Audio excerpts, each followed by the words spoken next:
Remue ménage. Remue ménage.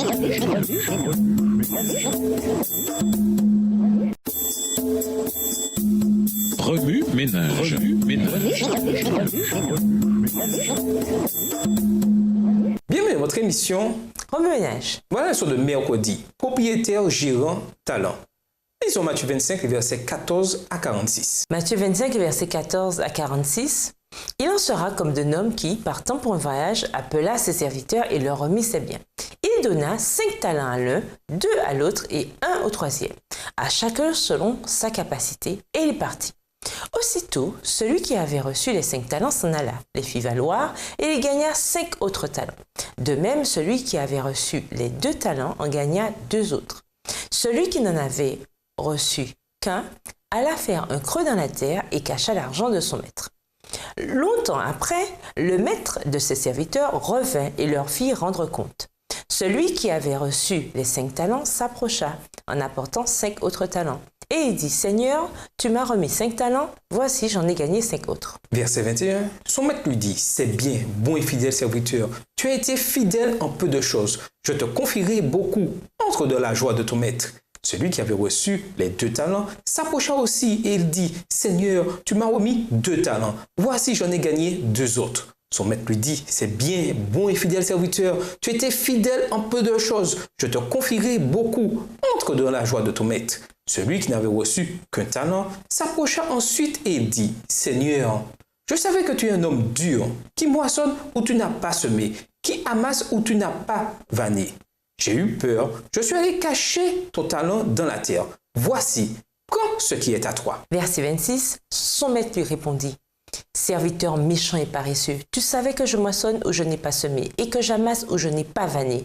Il te fallait donc remettre mon argent au banquier et à mon retour, j'aurai retiré ce qui est à moi avec un intérêt. Ôtez-lui donc le talent et donnez-le à celui qui a les 10 talents. Car on donnera à celui qui a et il sera dans l'abondance. Mais à celui qui n'a pas, on ôtera même ce qu'il a. Et le serviteur inutile, jetez-le dans les ténèbres du dehors, où il y aura des pleurs et des grincements de dents. » Verset 31. Lorsque le Fils de l'homme viendra dans sa gloire avec tous les anges, il s'assiera sur le trône de sa gloire. Toutes les nations seront assemblées devant lui. Il séparera les uns d'avec les autres, comme le berger sépare les brebis d'avec les boucs. Et il mettra les brebis à sa droite et les boucs à sa gauche. Alors le roi dira à ceux qui seront à sa droite, « Venez, vous qui êtes bénis de mon Père, prenez possession du royaume qui vous a été préparé dès la fondation du monde. Car j'ai eu faim et vous m'avez donné à manger. J'ai eu soif et vous m'avez donné à boire. J'étais étranger et vous m'avez recueilli. » Verset 36, « J'étais nu et vous m'avez vêtu. J'étais malade et vous m'avez visité. J'étais en prison et vous êtes venus vers moi. » Les justes lui répondront, « Seigneur, quand avons-nous vu avoir faim et t'avons-nous donné à manger, ou avoir soif et t'avons-nous donné à boire? Quand avons-nous vu étranger et t'avons-nous recueilli, ou nu et t'avons-nous vêtu? Quand avons-nous vu malade ou en prison et sommes-nous allés vers toi? » Et le roi leur répondra, « Je vous le dis en vérité, toutes les fois que vous avez fait ces choses à l'un de ces plus petits de mes frères, c'est à moi que vous les avez faites. » Verset 41. Ensuite, il dira à ceux qui seront à sa gauche, « Retirez-vous de moi, maudits, allez dans le feu éternel qui était préparé pour le diable et pour ses anges. Car j'ai eu faim et vous ne m'avez pas donné à manger. J'ai eu soif et vous ne m'avez pas donné à boire. J'étais étranger et vous ne m'avez pas recueilli. J'étais nu et vous ne m'avez pas vêtu. J'étais malade et en prison et vous ne m'avez pas visité. » Ils répondront aussi, « Seigneur, quand avons-nous vu ayant faim ou ayant soif ou étranger ou nu ou malade ou en prison et ne t'avons-nous pas assisté ?» Et il leur répondra, « Je vous le dis en vérité, toutes les fois que vous n'avez pas fait ces choses à l'un de ces plus petits, c'est à moi que vous ne les avez pas faites. Et ceux-ci iront au châtiment éternel, mais les justes à la vie éternelle. » La parabole des talents en dit beaucoup sur une gestion chrétienne hors pair pour le Christ. La gestion chrétienne, comme tout ce qui a de l'importance dans notre vie, a besoin d'objectifs et d'une stratégie. Dieu a donné des talents à chacun de nous.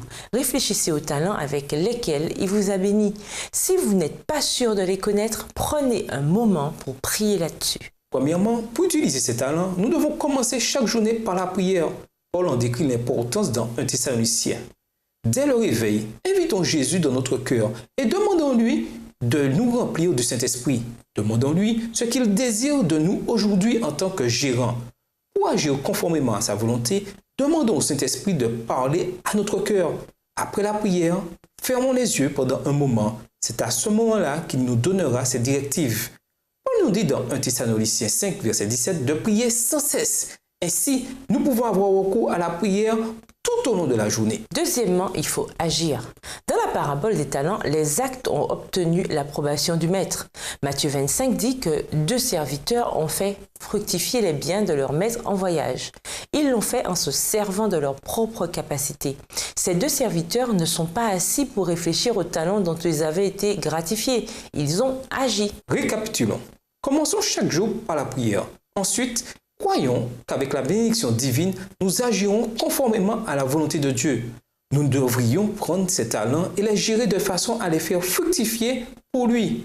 En tant que gérant, nous participons à une planification responsable. Nous comprenons que nous sommes créés par le même Créateur. Finalement, montrons ce que nous avons fait avec ces talents. Dieu nous a confié beaucoup. Je suis personnellement bénie de pouvoir travailler dans son ministère en tant que professeur. Je sais qu'il me demande de former les jeunes esprits à être forts pour lui aujourd'hui. Je sais que ces jeunes cœurs ne doivent pas être placés au second rang. Nous devons trouver ce que Dieu veut que nous fassions aujourd'hui. Nous ne pouvons remettre son appel au lendemain, à la semaine prochaine ou à l'année prochaine. C'est aujourd'hui qui compte alors que nous collaborons avec lui. Premier neige, que veut dire Paul quand il écrit « Tout ce que l'on demande à un gérant, c'est d'être fidèle » 1 Corinthiens 4, verset 2. Si vous entendiez « c'est bien, bon et fidèle serviteur », qu'est-ce que cela signifierait pour vous? Au revoir. Et à demain si Dieu veut. Remue ménage. Remue ménage.